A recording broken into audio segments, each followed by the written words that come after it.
Hey, Steve Magnante here in Kissimmee, Florida, 2025 at the Mecum auction on behalf of the McCandless Collection, where I'll be wandering around the venue, checking out cars of all descriptions and bringing them to you in these videos.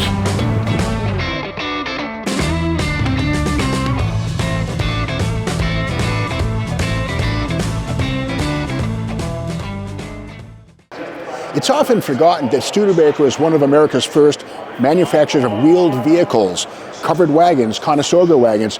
About 20 years before Henry Ford made his first automobile, Studebaker brothers were building wagons for the settlers going out west. Now, by 1965-66, the Studebaker story had ended, but in the mid-50s, something called the Studebaker Starlight Coupe was a design sensation. This is a 1957 Golden Hawk. And we can see the gold paint on this. It's a high-performance car from Studebaker with the 289 and a supercharged McCulloch supercharger right there. And there it is. And to make room for that supercharger, there's a dome on the hood. You can see underside of the hood is cut out. And on the top side of the hood, there's a mound, which does nothing to admit air, but rather it makes room for that belt-driven supercharger. And we have it right here. It's made out of fiberglass, and it's an add-on item. And these little vents right here don't do anything except just give it a sexy look, kind of like an aircraft. But coming to the back, now this body style debuted in '53. It was very pure, but by 1957, Detroit was into the finned era. And to keep up, Studebaker, which was a very underfunded company, decided to transform the Starlight Coupe and its graceful curves into this. Now this is a fiberglass add-on to the steel body underneath. This is how Studebaker facelifted the Starlight Coupe, which is a design stunner, into something a little more gaudy from the late 1950s. But again, this is a great example of the Golden Hawk. And here it is right here with the fiberglass fins. These are fiberglass, not steel. But again, this one has a supercharger and about as good as it got for Studebaker until you get into the Elante era of the early 1960s. But again, by 1966, Studebaker had folded and was building cars in Canada and finally pulled the plug for 1967. So Studebaker, one of the first makers of wheeled vehicles. And here's one of the pinnacle cars right here, the supercharged Golden Hawk.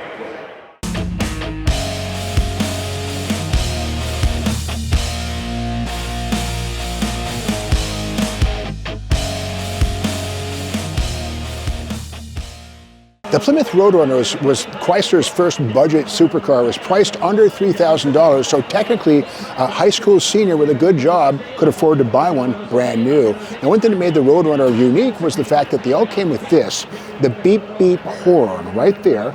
You notice the horn is actually mounted in a mount that allows it to vibrate a little bit so they can resonate and go meep, meep, whereas other Chrysler horns and most other horns in automobiles have a megaphone like a trumpet on them. These don't have that. So that's one of the iconic details on the Roadrunner. Of course, standard power on these was a 383. This one's been updated to a 440. They bolt right in. But moving down the line, literally from 1968 to 1977, this is a 1977 Roadrunner, the first year for the F-body when the Roadrunner downsized. And we call these sticker supercars because graphics and decals became a replacement for actual performance. You can see right here all the graphics here, which are eye-catching, and it was Detroit's way of selling the sizzle without having the meat to back up the sizzle. And this one's kind of cool. It does have T-tops, a very rare and expensive option. This one also has the 360 V8, which was an option, about $45 over the 318. Couldn't get a slant 6 in one of these, but that's the 362 barrel. Nice, pure thing. But the thing that remains on the Roadrunner all the way through 1981, the 81 Volare Roadrunner could be had with a slant 6, but they all have this. The beep beep horn remains. So from 68 through 81, the beep beep horn, part of every Roadrunner's baked in DNA.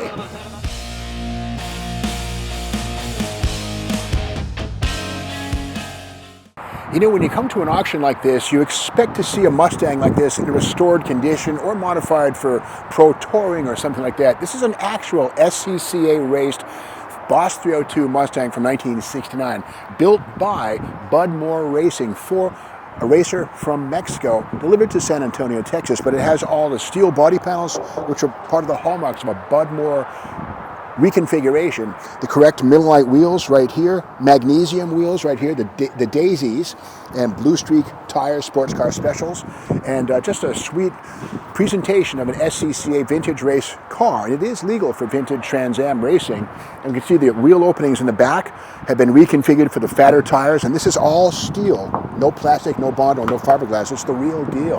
And it's an actual Boss 302 Mustang, the first Boss 302 to score a victory in SCCA Trans Am road racing. And in fact, here is the backstory of this car. And paperwork is so important with cars like this.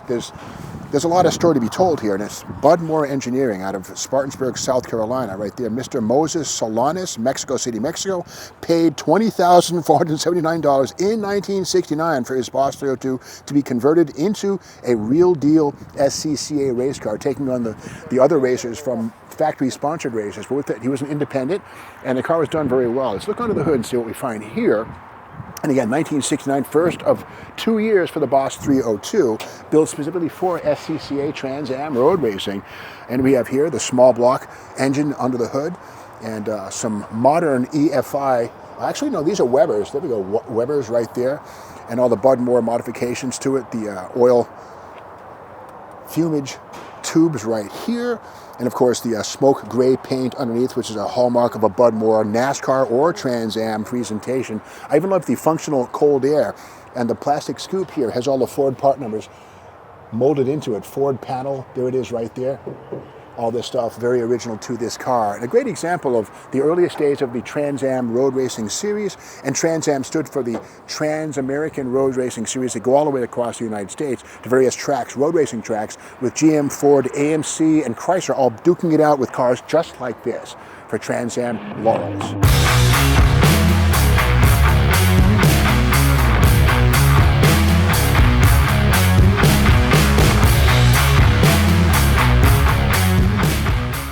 The Ford Mustang has had an unbroken legacy of production from 1964 and a half until the present day. Well, 1979 saw the Mustang legacy get another shot in the arm with the Fox platform, which arrived in 79. Here's an example of it here.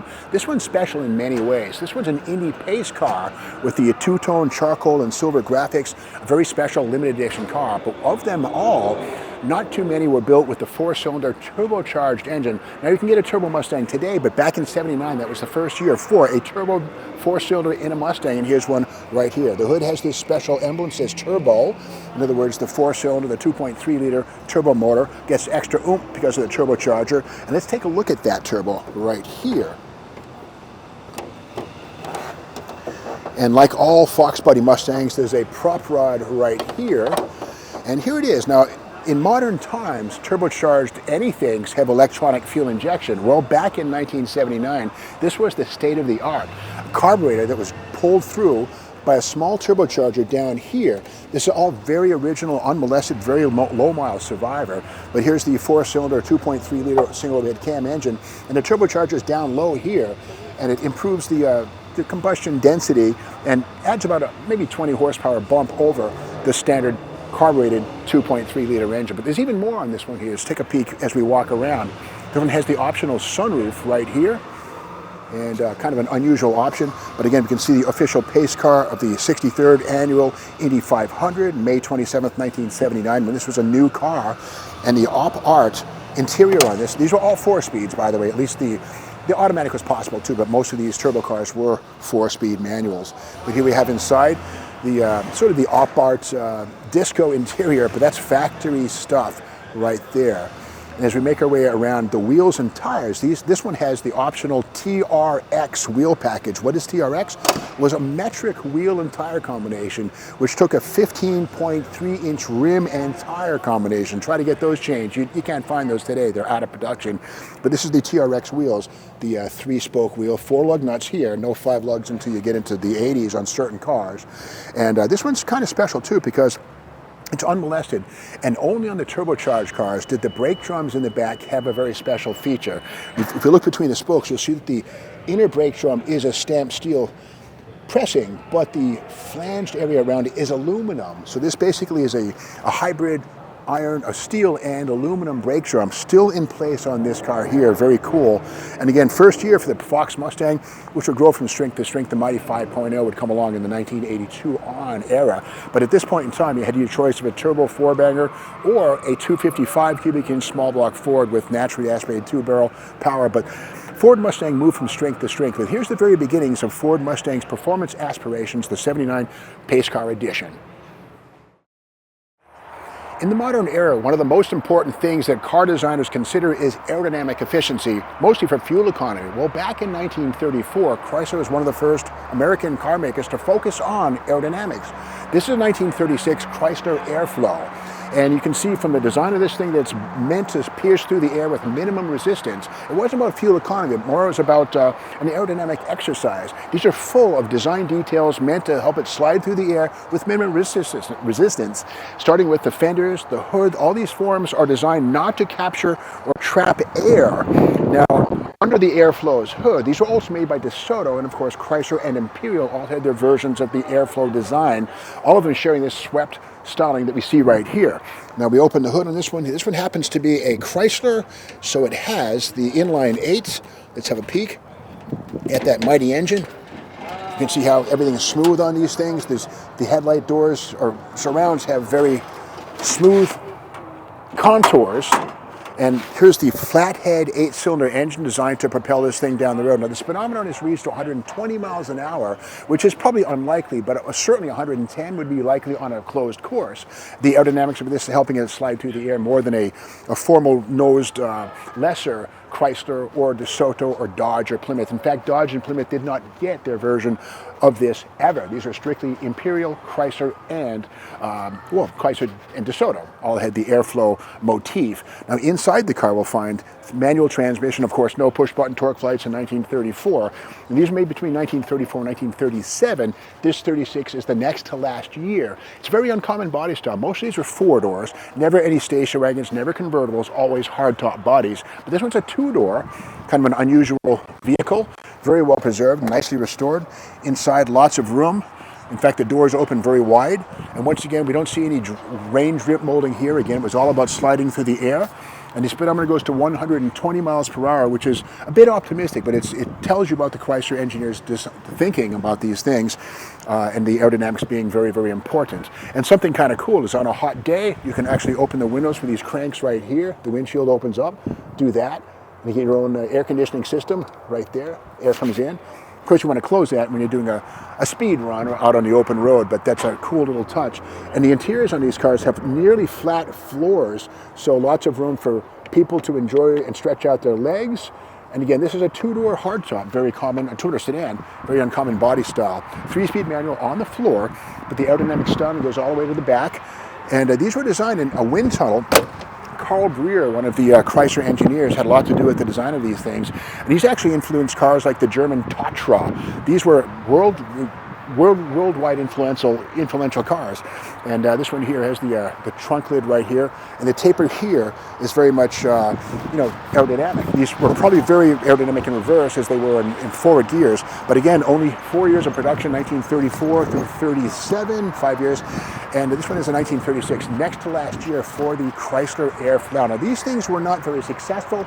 It was a little too advanced for its time. The public rejected them, so Chrysler replaced these with something called the Airstream, not the Airflow. It was more vertical, more conventional. So again, some people call this the golden turkey, if you will, but I say they're very valuable and very desirable, and any car collector would love to have one of these in his collection because it marks the country's first car designed for aerodynamic efficiency. Here it is right here, the Chrysler Airflow.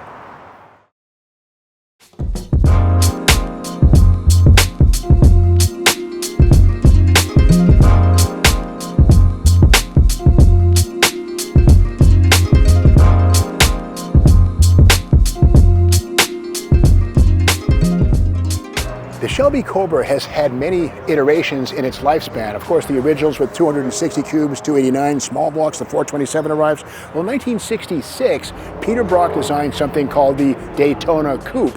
The point was to achieve better top speeds at places like Le Mans with a closed body.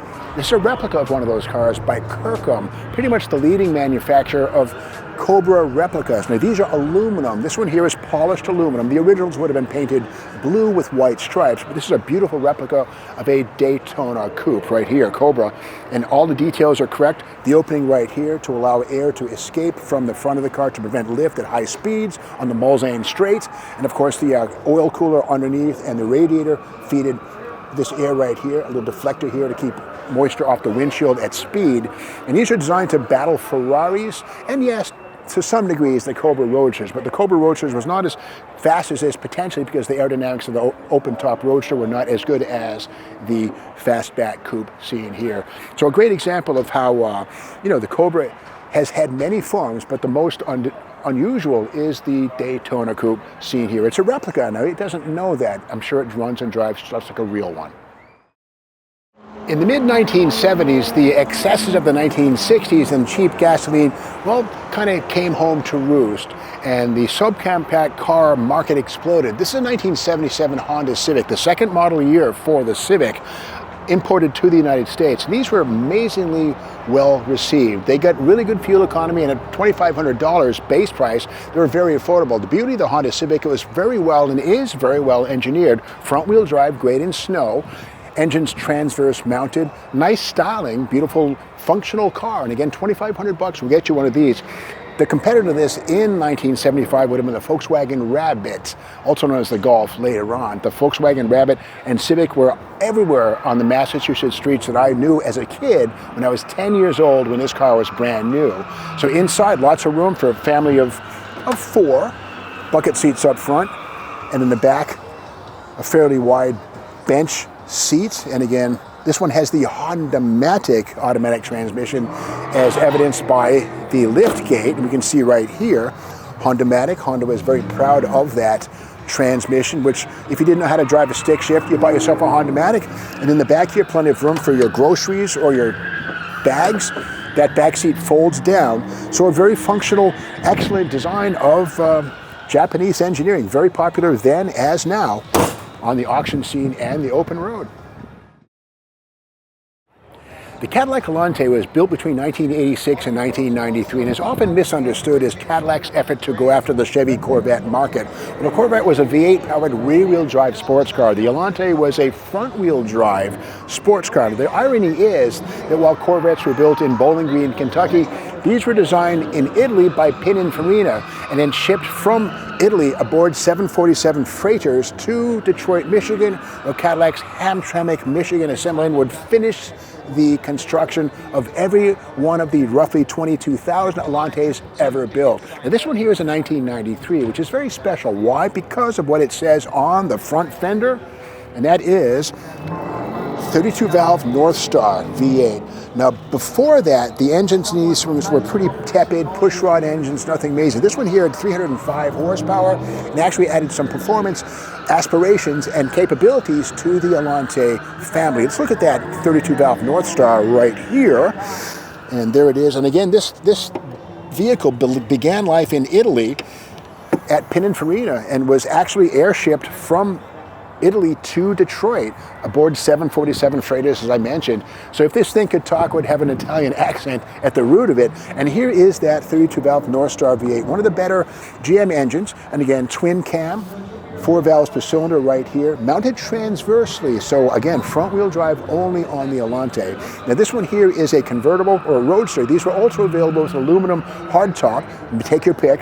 And again, a great example of the breed. Now the Elante's aspirations would be realized more fully with the Cadillac XLR, which did have a front-mounted V8 and finally rear-wheel drive.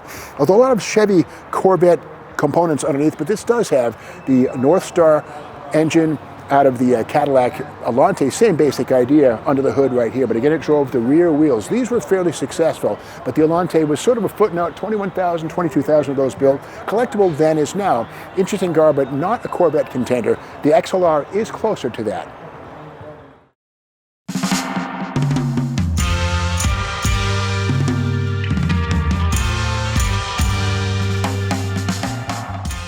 Collector cars come in many categories. There's a whole category of them that are made famous by their appearance in movies and television. I'm here with Robert Camerdean. Tell me about your 65 Cobra Replica. How was this made famous and the story behind it?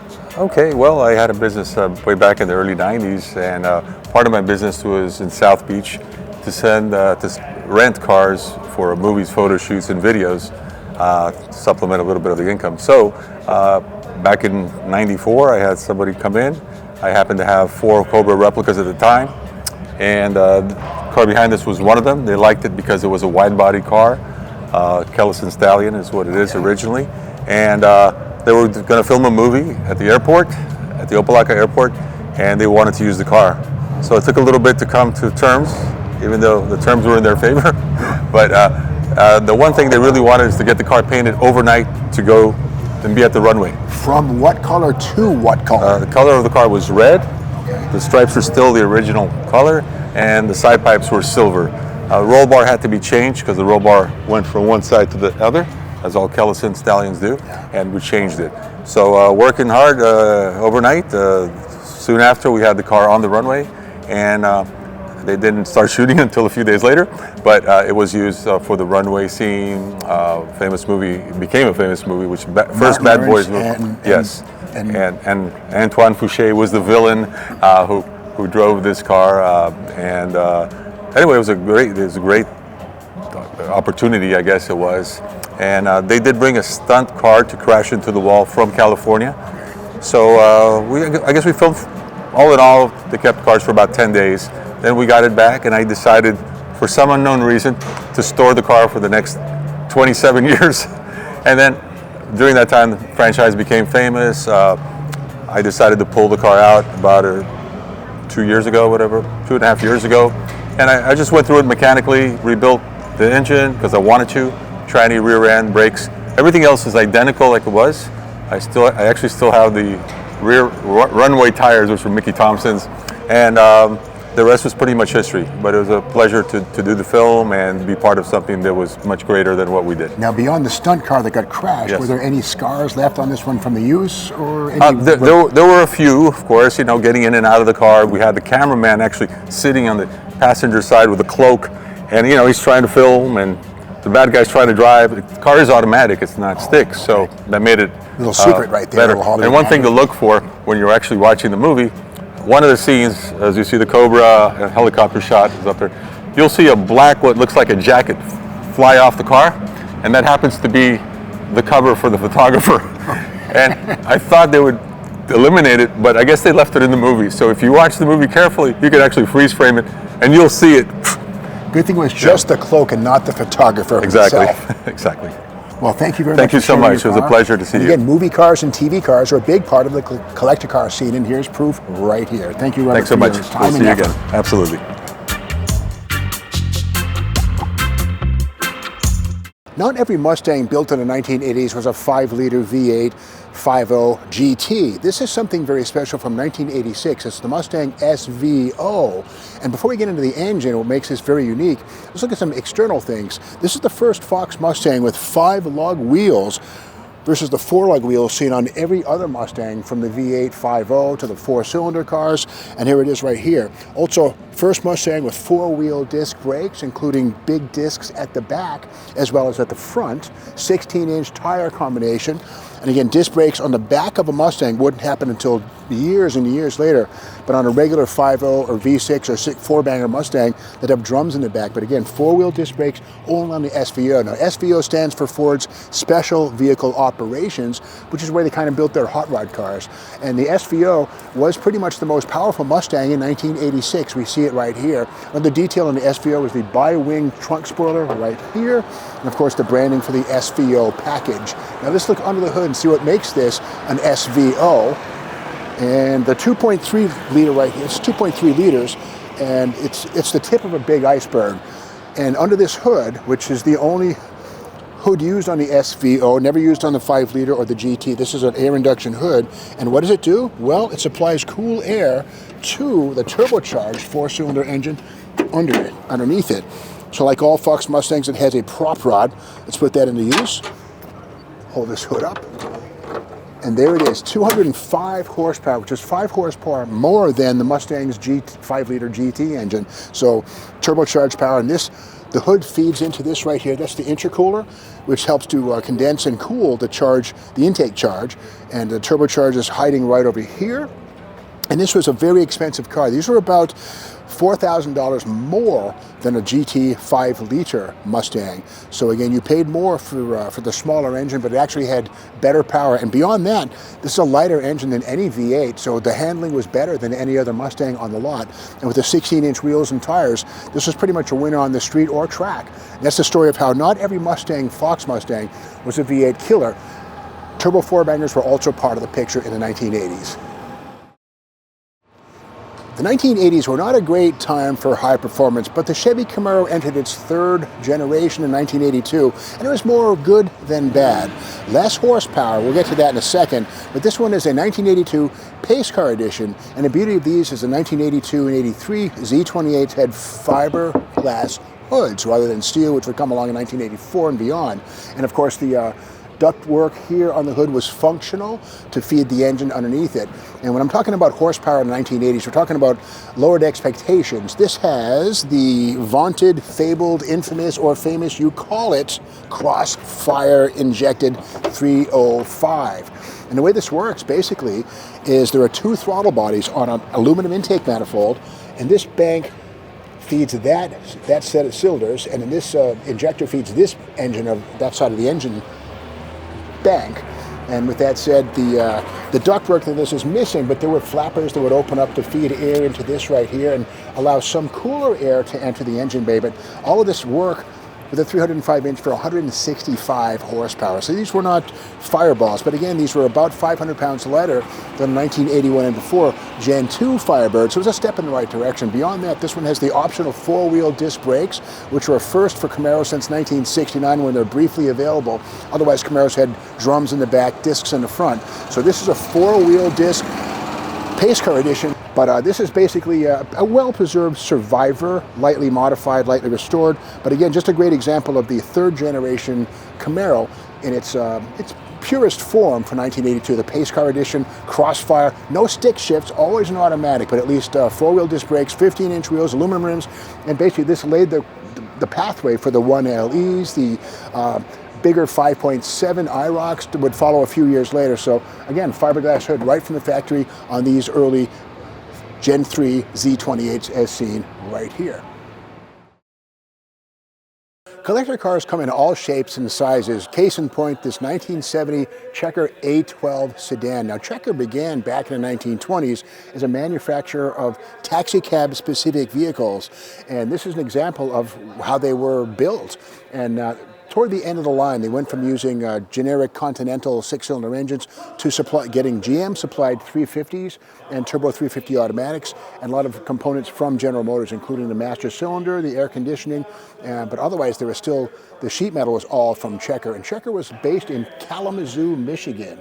There it is, Checker Motors Corporation, Kalamazoo, Michigan. It was maybe one of the last independents, but not very striking, but very austere, no chrome, just painted bodywork, easily repaired. New York City was a big market for Checker cabs. They often get bumped and banged together like a demolition derby on Park Avenue. But again, the Checker A12 and Marathon were very popular cars, and there are very few surviving examples. Most of them are worn out, thrown away, crushed, thrown out. But this is a nice example of a survivor. And even the graphics on the side, you can still buy the stickers from the aftermarket to outfit your Checker. And that's not paint, that's a sticker, that's a graphic, it's a decal, it's a adhesive backed vinyl. And of course the Checker taxi light on the top, which is a very uncommon thing to find. So nicely rendered, preserved, and slightly restored Checker Marathon long wheelbase taxi cab, one that escaped the rigors of daily use. When it comes to third generation Corvettes, the L88 is the pinnacle vehicle. 1968 right here was the introduction for the Stingray version of the L88 power plant. There was one in 67, but this body style here, 1968 was the launch for it. And the hood on this looks like a 427 big block hood, and it is, but it isn't. This is a typical big block hood, also seen on the LT1, has a beautiful blister, a center spine, doesn't do anything at all. But on the L88, very functional. The hood shape is similar, but no center spine. And on the other side of the hood is where the magic is. Beyond the L88 big block, the 427, we see that the air filter is built into the underside of the hood, where the cowl effect would blow air into this and then down into the enclosed air cleaner with the foam. That's a spark arrestor right there. But that's the factory stuff on L88 cars right there. Of course, these cars GM wanted to discourage people from buying them for street use. So the fan shroud was deleted. Racers would not need that because they'd be going fast enough to not have an issue. And of course, they wanted to avoid people driving these things on the street, so there was no radio available. So as a result, there was no need to shield the the ignition from the radio frequency interference, so the metal shroud seen on lesser 427s was missing. Now here's the thing, the big dog 427 Tri-Power 1968 made 435 horsepower. The L88 only made 430, but it was actually more like 560. It was underrated. Of course, the L88 was the only one with aluminum heads right out of the box, aluminum intake manifold, a big Holley 850 double pumper, and 4 speeds on these things. Was a close ratio Muncie M22 rock crusher. And again, just a beautiful example of a nicely restored L88 Corvette, the pinnacle of C3 Corvette evolution right here. If you appreciate the modern era of overhead cam Ford V8 engines from the 5.4 to the 5.8 to the mighty engine in the GT40, well, this is where it all began. 1965, the 427 single overhead cam, also known as the Camaro, chain-driven cam on each side of the cylinder head, or on each side of the bank, and basically a monster of an engine designed to go racing in NASCAR to dethrone the 426 Chrysler Hemi of 1964. Ford said, let's throw out all the stops and create a monster machine, a doomsday machine for Daytona. Well, Bill France and the folks at NASCAR said, these things are getting out of control. These are not stock. Our stock cars need to be stock, so these were not legal in NASCAR. So they went drag racing on the drag strips of NHRA and AHRA. This one here has been tuned up and prepared for drag use with Hilborn mechanical fuel injection. I love the look of these things, but again, a massive engine. Behind this front cover is a 6-foot timing chain running each of the single cams on the top of the head, and there's actually 2 valves per cylinder, and they're arranged on a hemispherical layout, kind of like a Chrysler 426. But again, if it flows air and works, Ford wasn't above complementing Chrysler's 426 Hemi. And again, the Ford Camaro was its own creature. Cross-bolted mains right out of the box. You see right here, the mains go up and down. The bolts keep the lower end in better shape, or in one piece, I should say. It's bolstered. And just a great example right here of an AFX or a match race injected Camaro motor. You don't see them like this at other shows. Beautiful piece of work.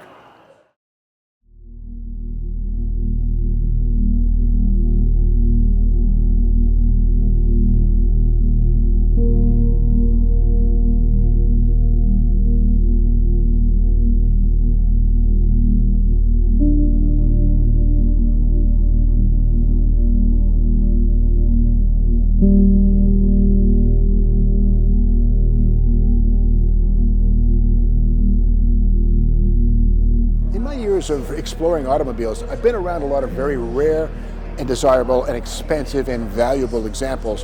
One of the top cars is the halo car from this auction, a 1969 Porsche 917 used in the film Le Mans starring Steve McQueen. And that's it right there, the movie car. Now, it was not raced at Le Mans, but the racing scenes which were done elsewhere were shot with this car right here. Now, the funny thing is, back in the 1980s, I was at Lime Rock Motorsports Park in Connecticut, and they were having a retro race, and one of these cars, not sure it was that one, it was a Gulf Liberty 917, got into a shunt, or a crash, as we say here, and the entire rear tail came off into the sky. The car was fine, but that thing blew off and landed on the ground. Now keep in mind, these have largely fiberglass body parts on them, so whatever the damage was, it could be repaired. If this is that car, I don't know, not saying that, but these are amazing cars. 5 liters of flat 6, 850 plus horsepower, and here's the car from the movie Le Mans on the stage right here. It's one of the halo cars here at Kissimmee, Florida, 2025.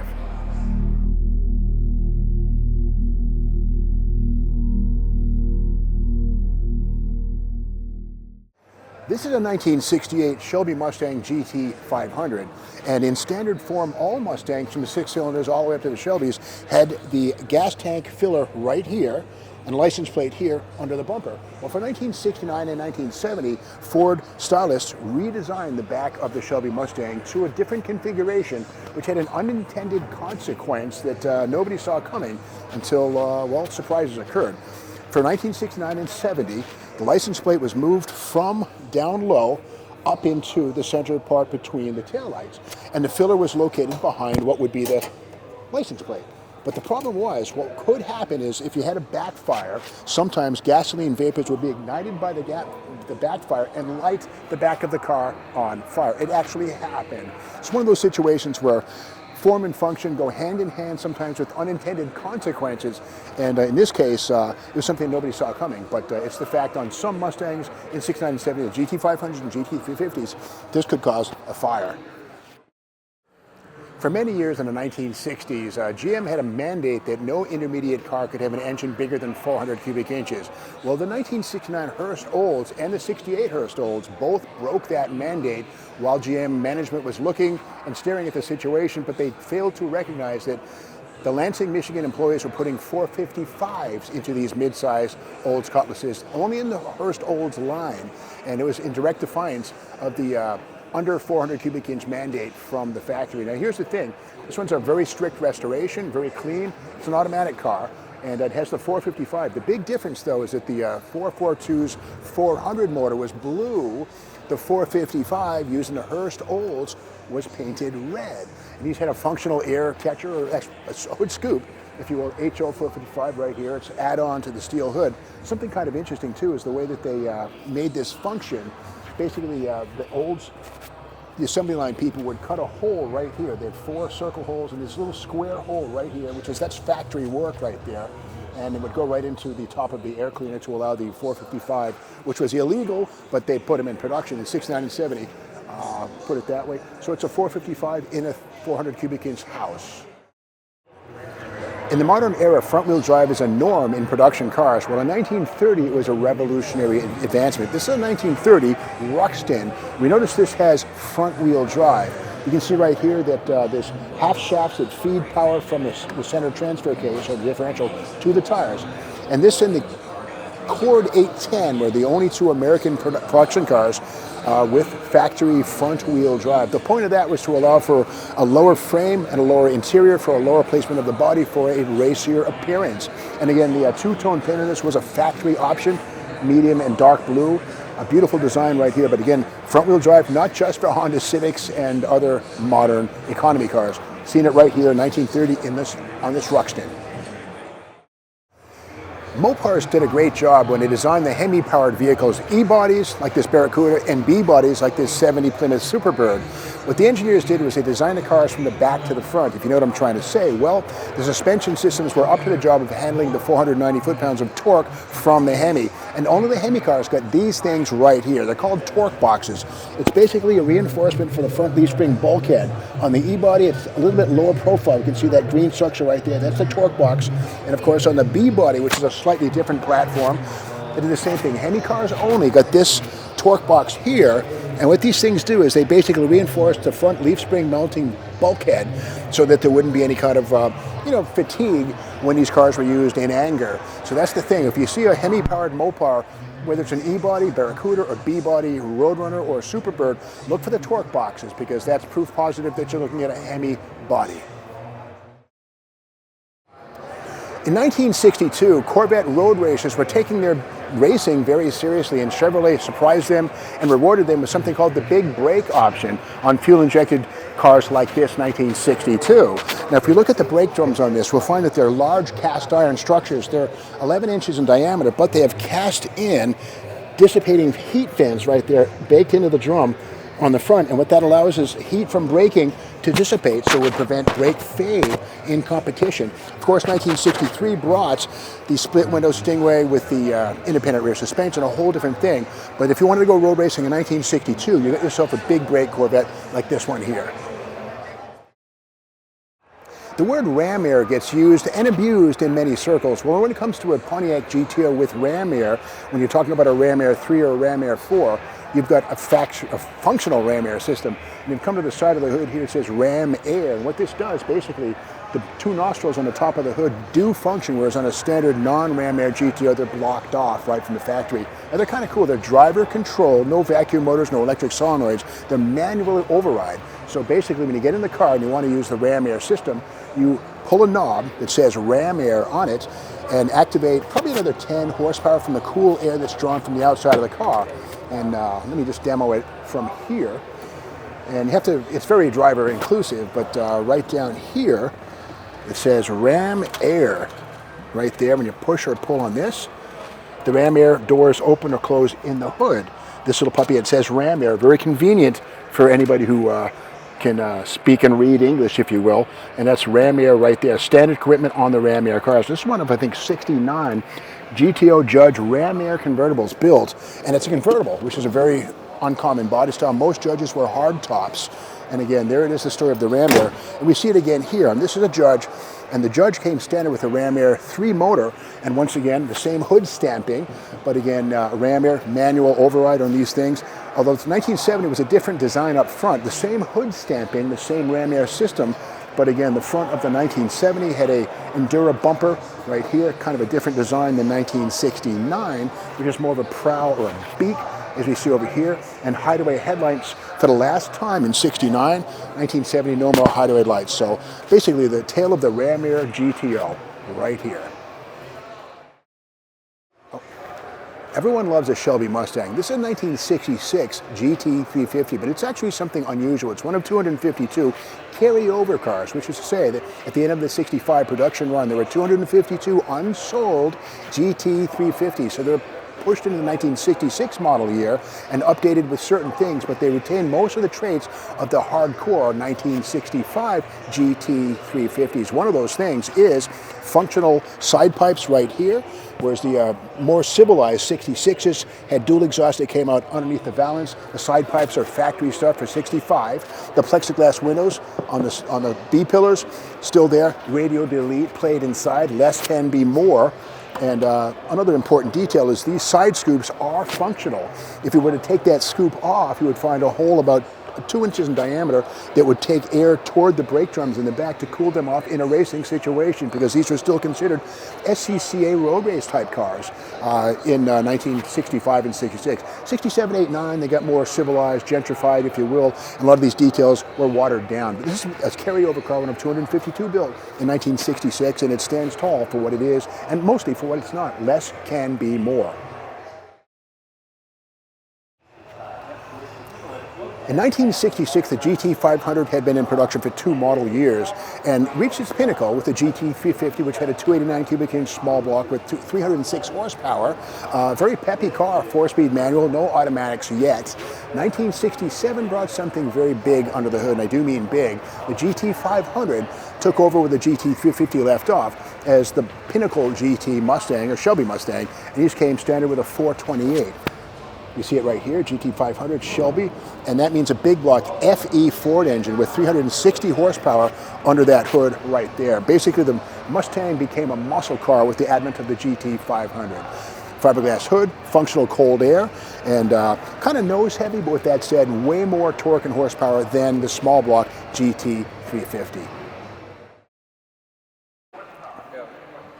The Chevy Impala has a long and storied history. It all starts right here in 1958. It's a custom body, if you will, from the GM Motorama show circuit that was brought to your driveway, and it's called the Impala. It lived on for many, many years, even the modern times with front-wheel drive, but this is where it all started right here. Of course, the first year for the big block Chevy, the 348 Y block, under the hood right here, the W block, I should say, the W engine, right under this one. It's a tri-power car here, a very special car. We go to the body on this one here. It actually has a shorter greenhouse than would a Bel Air or a lesser Chevy full-sized, a shorter windshield, and a custom roof with its own unique B-pillar, and also a faux vent at the top above the rear window. So this is the beginning of the Impala nameplate right here, 1958. Of course, the 348 in this car grew into the 409 that the Beach Boys sang about so famously in 1962. This is 1962, also an Impala, but 409 spells the number. She's real fine, my 409, but it all started in 58 with the Impala and the 348 motor. I'm here at Mecum Kissimmee 2025 on behalf of the McCandless collection, and Herb McCandless famously drove a whole bunch of Plymouth and Dodge Hemi cars and super stockers in the 60s and early 70s. This is a 1964 Plymouth with a very special surprise under the hood. Let's have a look. And that is a 426 Max Wedge. You might wonder, what's a Max Wedge? Well, it was Chrysler Engineering's term for a maximum performance wedge-headed big block engine. And the thing that made the Max Wedge so important was the fact that it had factory ram tuning. This carburetor here, it's a 4-barrel, fed that bank of the V8. This carburetor fed that bank of the V8. And the punchline was the runners in these were tuned to provide a slight supercharging effect at about 3,000 RPM, which was free horsepower, courtesy of that ram-tuned intake manifold. And one thing about these two is very cool. These have push-button torque-flight transmission. You might wonder what's a push-button transmission. Well, come here, and on the left-hand side of the steering wheel, you'll find a button cluster. I'll let the cameraman walk on by. And by pushing these buttons, you go from first to second to drive right here. It was called the Dial-O-Wing Torque Flight. This is a very special car. It's a two-door post, and it's a Savoy, a Belvedere Savoy. And again, with that said, two-door pillar coupe was typical on Superstockers, a little bit lighter. And this is a great example of Plymouth's Superstock program for 1964.